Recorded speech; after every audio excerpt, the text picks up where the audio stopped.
Now then, folks, how you doing? It's James, JT at the movies. I hope you've all had a lovely Christmas, a lovely festive season, and that you're all ready for the new year for 2024. You have to let me know down below in the comments. Welcome back to the channel. It's been a minute, as the kids are saying. I've had a lot going on, as I'm going to talk about in my upcoming channel update video that's going to drop on the channel on New Year's Eve.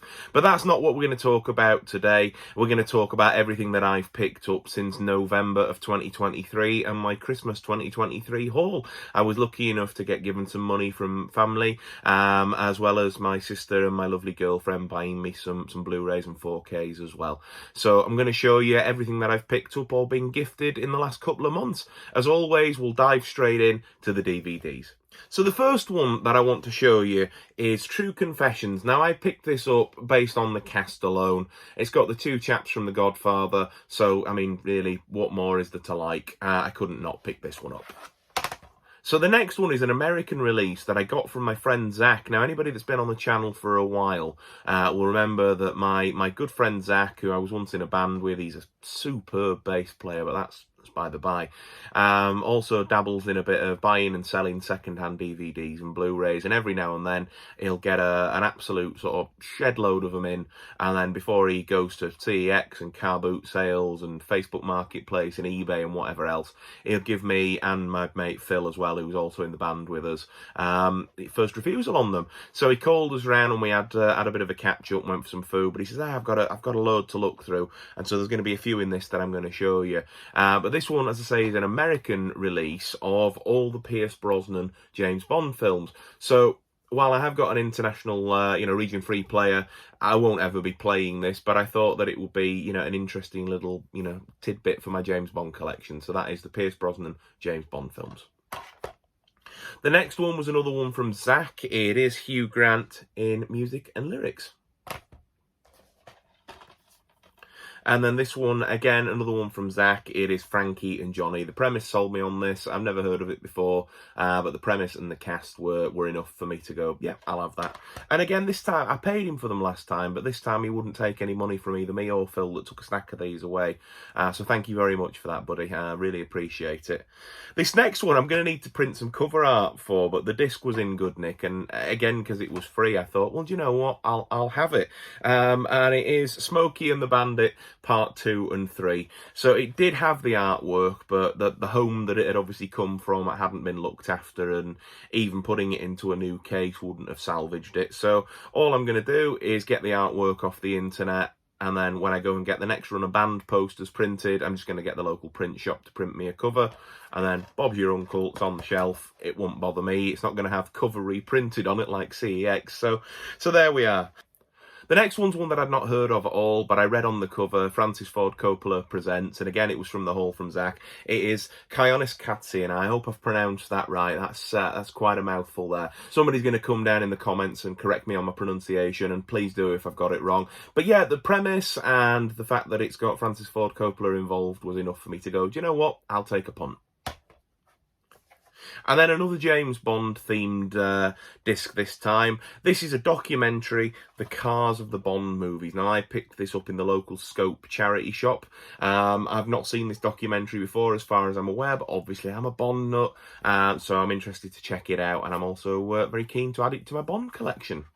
This next one was another charity shop find, and it is Before the Devil Knows You're Dead, starring Ethan Hawke. I've not seen this film before, but I'm looking forward to checking it out. The concept of this one and the fact that it's got Willem Dafoe in it is what sold me on it, and that is Inside. I picked this one up, again, because of the cast. It's got Costas Mandylor in it, who folks will know from the Saw films. And my girlfriend Laura is really, really big on those Saw films, and I was introduced to him as an actor from there. But it's also got Patrick Dempsey, Christian Slater, and Richard Greco in there as well, and that is Mobsters. As well as that, my friend Phil has really intrigued me into the story and the sort of the history of Lucky Luciano and a lot of those sort of characters as well. So I don't know how true to life this story will be, but it'd be an interesting way to sort of delve into that world a little bit more. The next one I watched just this evening, and it's got Jamie Foxx and Will Ferrell playing two stray dogs in Strays. This was really funny, really heartwarming, really sweet, just daft. and had a lot of fun with it. The next one I picked up for my Nick Cage collection, it is The Retirement Plan. The premise sounds daft, it's got Nick Cage in it, I didn't need to hear any more. This was another recent pickup as well. The last couple have been part of what I got for Christmas, and this one was also part of that same haul. The premise sold me on this, and it is Go. I really enjoyed the first season of this and enjoyed the second season as well, though I didn't think it was as sort of expertly executed as the first, but I will look forward to rewatching Time Season 2. And then I picked this one up. This was just a DVD pickup for me because I'm not expecting much from it, but I'm interested to see it. And that is Gran Turismo. I used to love playing these games when I was a kid. And as I understand it, they've sort of woven some sort of semi-real life sort of story into it. And it's not just, sort of a video game adaptation, as it were. So I'll be interested to see what they do with that. Let's now take a look at some Blu-rays. So the first one we've got is, again, another very loose Bond connection, as this is directed by Cary Joji Fukunaga, who folks will know directed No Time to Die, which, interestingly enough, I watched again for the first time in a couple of years, about a month and a half ago, and I didn't hate it. I don't like it, but I didn't hate it. Is that progress? I don't know, you'll have to let me know down below in the comments. I, as folks who've known me for a while on the channel will know, despised that film when it came out. I thought that they absolutely ruined and dishonoured the character and the legacy of James Bond with what they did to Bond and his, supporting characters in that film. And yes, I know a lot of the inspiration is grounded in Fleming, and there were pockets of it that I thought were excellent, but ultimately that sort of just, killing everybody off and then killing the main guy off himself was just disgraceful. And I really don't think that they should have, sort of bowed down to Daniel Craig if he really wanted them to kill him off so that they couldn't coax him back for a six. They should have just let him drive off into the sunset after Spectre and then started again with an actor that wanted to do it. But there we are. That's just my thoughts, and I'm not bitter at all. Hopefully 26 will be better. But anyway, enough about that. This is Sin Nombre. This is a foreign language film directed, as I say, by Cary Joji Fukunaga. I know nothing about it other than that, but it was Cary Joji that sold me on it. So we talked very briefly about Saw. The new one's come out, and I will be getting it in the next couple of days. I saw my granddad. Yesterday was Boxing Day, and he gave me some money, so I'll be picking up a couple of other films that I didn't have enough money in my my initial sort of Christmas budget, if you like, to pick up. And Saw and Expendables 4 were the two that just missed the cut, but I will be picking it up in the next week or so, because my granddad very kindly gave me a little bit of money for Christmas. However, I wanted to upgrade my Saw collection, as I've got most of them on DVD, but not the whole collection, and these were recently in a sale on Amazon, so I picked up the Saw Legacy Collection with the first 8 films in it, and Spiral, the spin-off starring Chris Rock. Really enjoyed the first 7. Didn't really care for Jigsaw. I thought that this was clever and it tried to do something, but it didn't really land. I've yet to see number 10. I'll be honest. There's a scene in it that my girlfriend's seen it, Laura's seen it. Without going into too much of a really sort of personal place on the channel, I really struggle with anything depicting amputation, especially leg amputations. And anyone who's seen it will know that there is quite a graphic one in the film. So I elected not to see it in the cinema, but I am gonna try and watch it at home, and then at least have the ability to fast forward, skip that scene if I want to. But I am keen to see it, as I've enjoyed all the others, and I like the twists and the turns, and normally gore other than that doesn't bother me. But there you go. The next pickup is The Nun Part 2. Now, I said when I reviewed this film on my Instagram channel, I put like a little blurb up with the film posters from time to time. This really should have been called Frenchie, not The Nun 2, because the nun really doesn't appear in the film all that much as her sort of, titular form, as it were. She possesses Frenchie, and he does most of the haunting throughout the film. So it was good. I enjoyed it. It was nice to revisit the characters of Sister Irene and of Frenchie, and sort of pick up with them 10 years later, see what's going on, that sort of thing. I enjoyed all of that, but I just thought it could have used a little bit more of The Nun, if you're going to call the film The Nun. Finally, we've got this on physical media. I've yet to sit down and watch it, but I've got a week off over New Year, which is next week for us, as of time of recording, and I'm going to be sitting down to watch this. I've held off watching this on streaming, and I know it's really, really silly, but it was infuriating for, I'm sure, all collectors, that we've got Predators, 1 to 4, and the AVP movies, and everything else on physical media, and then this one wasn't. So it was kind of one of those silly things where I held off watching it almost on principle at first, and then time's just sort of drifted away and the movie's fallen off my radar. But like all Predator fans, I was ecstatic when they announced that they were releasing this. I opted to go just for the standard Blu-ray, because the rest of the ones that I've got are on standard Blu-ray, and I don't really think that I needed the 4K or the Steelbook or whatever else, but I'm really happy to finally have this in the collection. And I think it's a really good sign from Disney that we're getting this. We're finally getting The Abyss, although I will have to import that from Europe or America because of the rat scene. The UK aren't getting it. That's been confirmed today as I'm shooting this. But we're getting The Abyss, we're getting Aliens, we're getting True Lies. What was the other one as well? It was Titanic, wasn't it?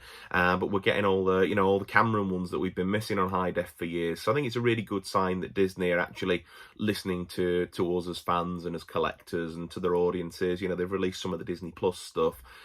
It's a really good sign. Hopefully it continues into 2024. But yeah, Prey. Christmas present from my girlfriend Laura, Haunting in Venice, the third entry in the Kenneth Branagh-led Poirot series. I enjoyed this, but found it quite predictable. I don't think that any of them so far have topped Murder on the Orient Express in terms of production quality and acting and, sort of keeping you gripped, even though with Murder on the Orient Express, I dare say that, 95% of the audience that goes to see it knows where that story's going because it's so iconic.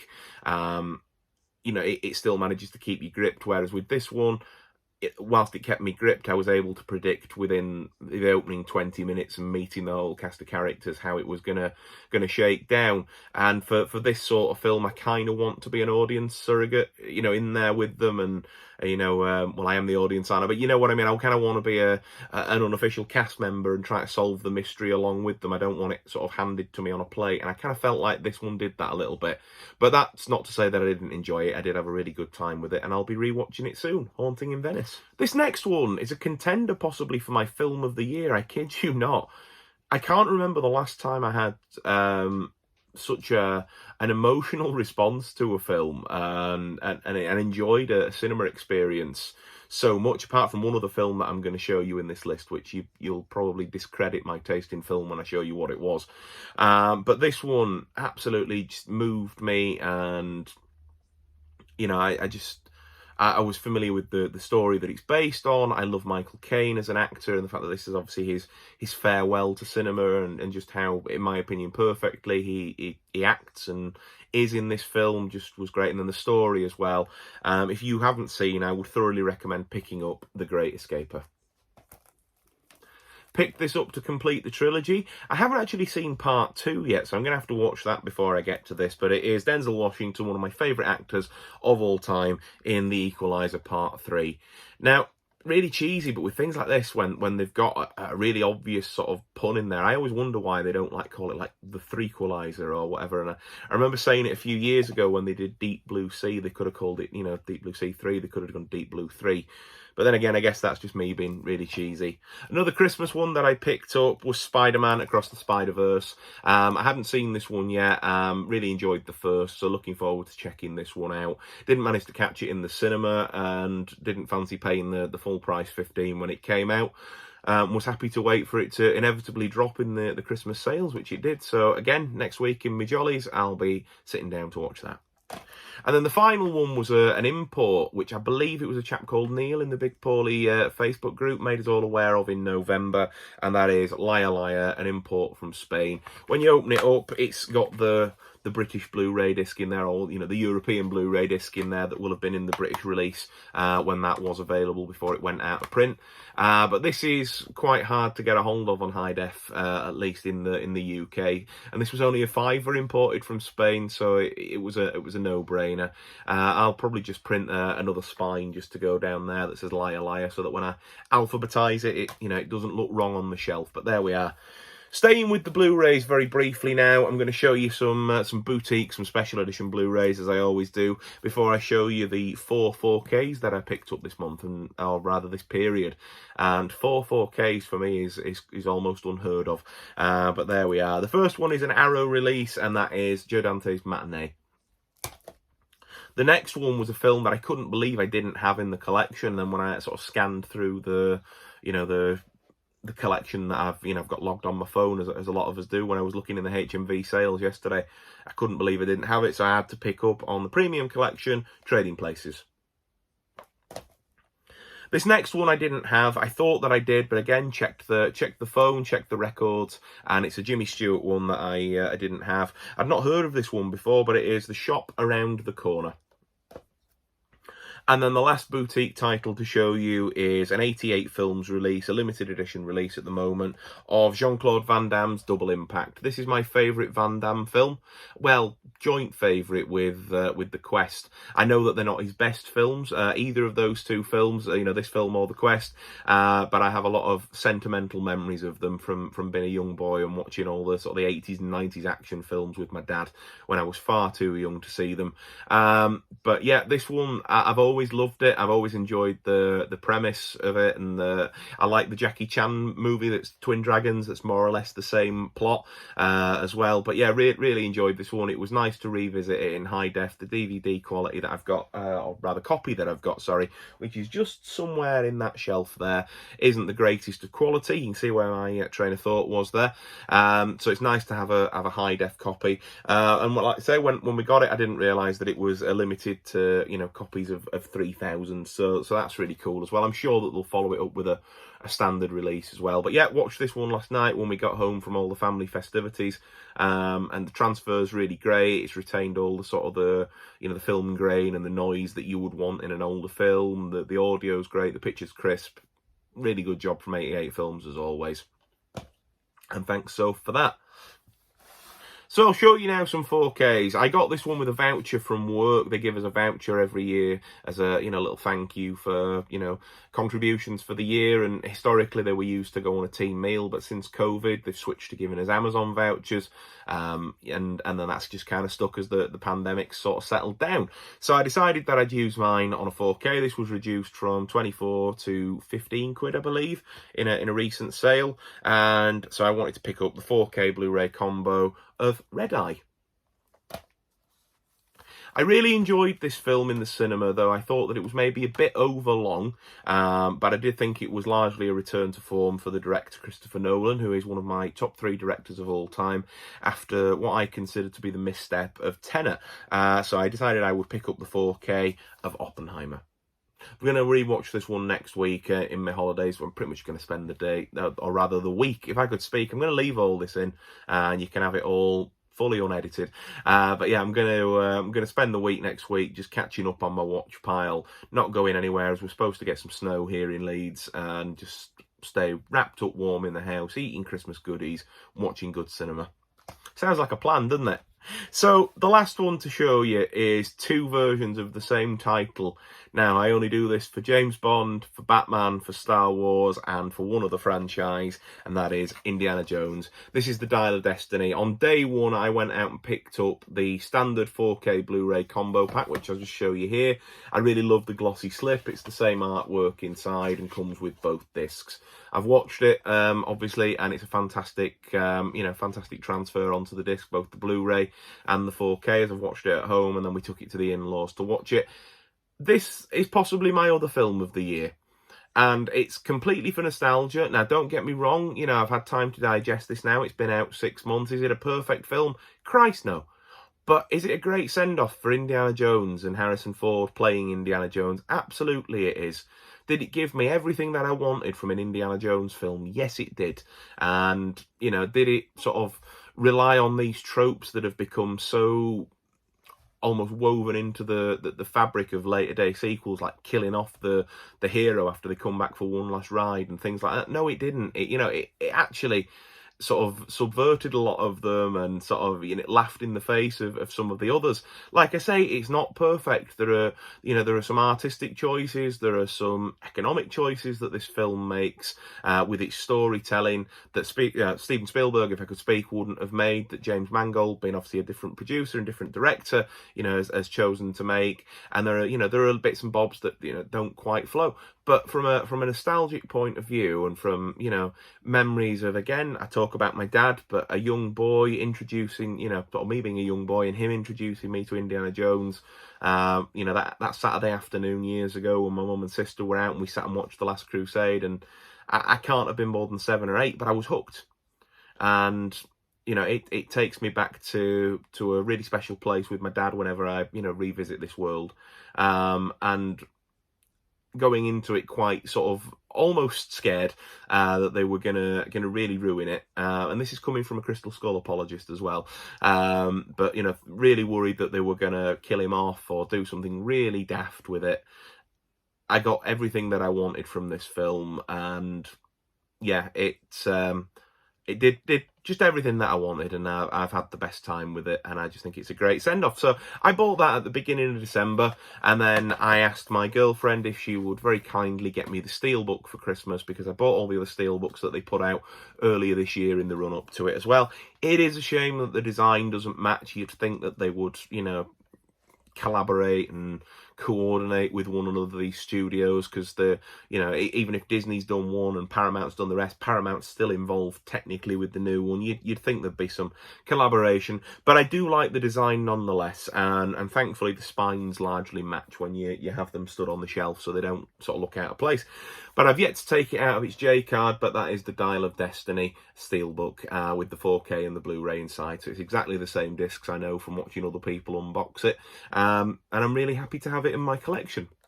So there we are, folks. That has been my November, December and Christmas haul of 2023. As I said at the start, I hope you've all had a very Merry Christmas, a very peaceful festive season if you've not been celebrating Christmas, and that you all have a lovely, happy and healthy 2024. And thank you so much for watching. As always, leave your comments down below with your thoughts on anything that I've picked up, any recommendations you might have for me to pick up based on what you've seen here and my tastes. If you've enjoyed the video, drop it that all-important thumbs up. Lets me and it lets YouTube know to keep making these videos for you when I can. And if you're not already subscribed, please subscribe to the channel. Obviously helps the channel to grow, but it means if you stick around a bit longer, I can get to know you in the comments and through other videos as well, which I thoroughly enjoy doing. Take care, folks, and I'll see you in the next one. Bye for now.